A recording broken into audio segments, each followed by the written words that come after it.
Assalamualaikum. Hi, my lovely student. Today we are going to study biology. So let's check out this video, guys. Profil pelajar Pancasila pada materi kali ini yaitu bernalar kritis. Setelah selesai materi ini, diharapkan siswa mampu secara objektif menganalisis informasi, mengevaluasi, dan menyimpulkannya. Pada hari ini, kita akan membahas tentang ciri-ciri makhluk hidup. Ciri-ciri makhluk hidup. Nah, pada gambar berikut, bisakah kamu menentukan mana makhluk hidup dan benda mati? Yang pertama, makhluk hidup itu membutuhkan makanan atau nutrisi. Makanan bagi makhluk hidup adalah sebagai sumber energi untuk beraktivitas serta memperbaiki sel-sel tubuh yang rusak. Nah, kamu perhatikan di sini, panda memakan pucuk daun bambu.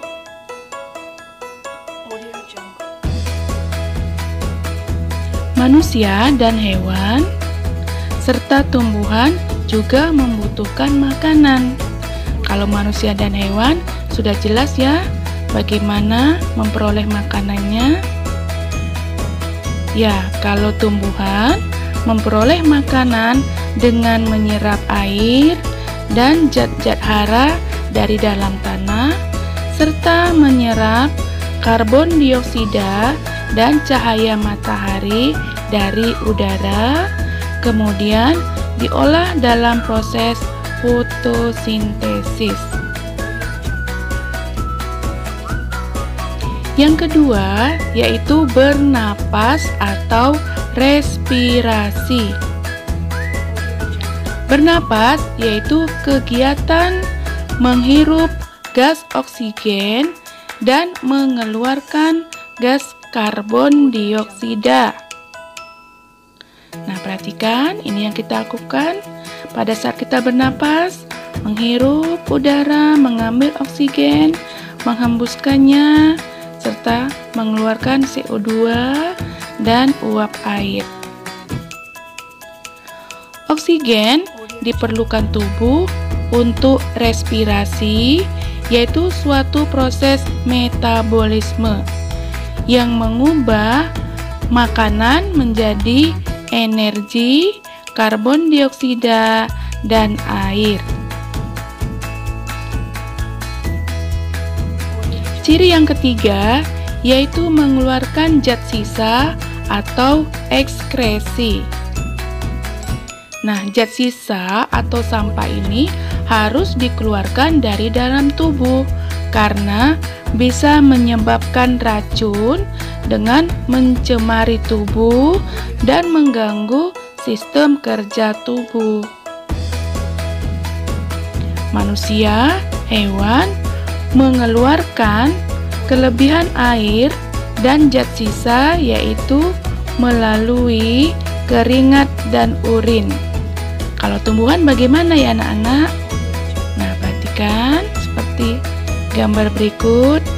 Ini kalau manusia mengeluarkan keringat sebagai sisa metabolisme.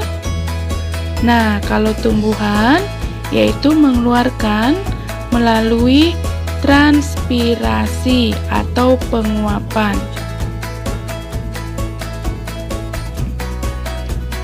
Ciri yang keempat yaitu bergerak.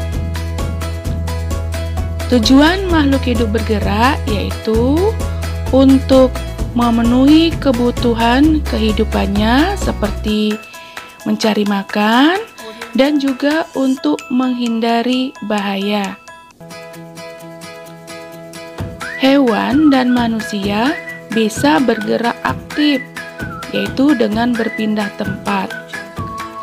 Bisa dengan berjalan, berenang, juga terbang. Apakah tumbuhan juga bergerak?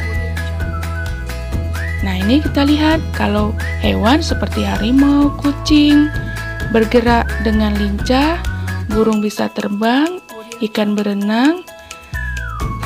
Kalau tumbuhan bergerak bukan berpindah tempat, tapi hanya pada bagian tertentu. Misalnya pada gambar, yaitu ujung tanaman bergerak ke arah cahaya matahari.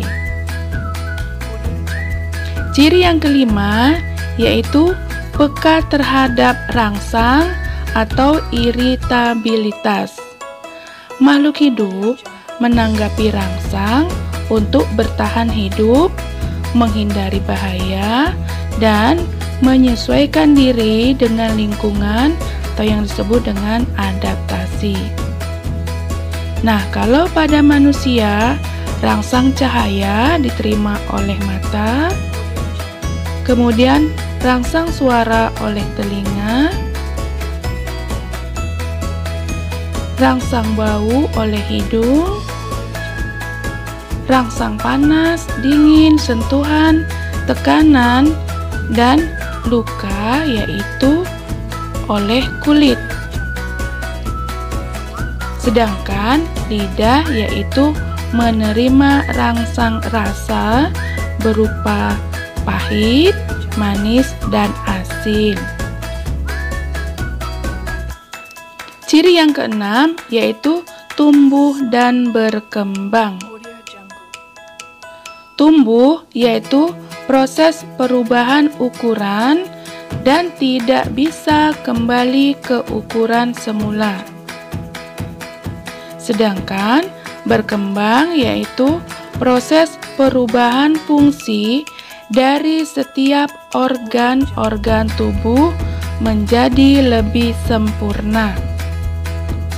Nah, perhatikan pertumbuhan pada tumbuhan mulai dari biji berkecambah, tumbuh daun, sampai dia berbunga dan berbuah. Sedangkan pada manusia yaitu dari bayi, anak-anak, remaja, dan dewasa. Ciri yang ketujuh yaitu berkembang biak atau reproduksi. Tujuan dari reproduksi pada makhluk hidup adalah untuk berkembang biak dan meneruskan jenisnya. Nah, pada hewan ada dengan cara melahirkan, bertelur, sedangkan kalau pada tumbuhan yaitu ada yang dengan biji dan ada yang dengan spora. Pada beberapa jenis makhluk hidup bersel satu seperti yang terlihat pada gambar yaitu berkembang biak dengan membelah diri. Ini misalnya pada bakteri.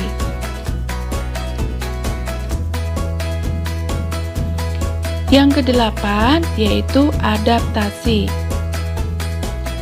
Adaptasi adalah kemampuan makhluk hidup untuk menyesuaikan diri terhadap lingkungan dan mempertahankan diri. Yang pertama ada adaptasi morfologi, yaitu penyesuaian diri terhadap bentuk-bentuk tubuh. Nah, perhatikan di sini yaitu bentuk-bentuk paruh pada unggas atau burung yang disesuaikan dengan jenis makanannya. Yang kedua, adaptasi fisiologi, yaitu penyesuaian diri pada fungsi kerja alat-alat tubuh. Misalnya, adaptasi pada ikan yang hidup di air tawar dan ikan yang hidup di air laut, yaitu perbedaan sistem osmosis pada tubuh ikan. Yang ketiga, adaptasi tingkah laku, yaitu penyesuaian diri dengan tingkah laku. Contohnya di sini kita lihat pada cecak. Cecak kalau dikejar musuhnya akan memutuskan ekornya sehingga cecak bisa selamat dan musuhnya hanya mendapatkan ekornya. Nah anak-anak, itulah beberapa ciri-ciri dari makhluk hidup yang sudah Ibu jelaskan. Alhamdulillah, selesai sudah pembahasan kita tentang ciri-ciri makhluk hidup. Semoga bisa bermanfaat bagi kita semua. Assalamualaikum warahmatullahi wabarakatuh.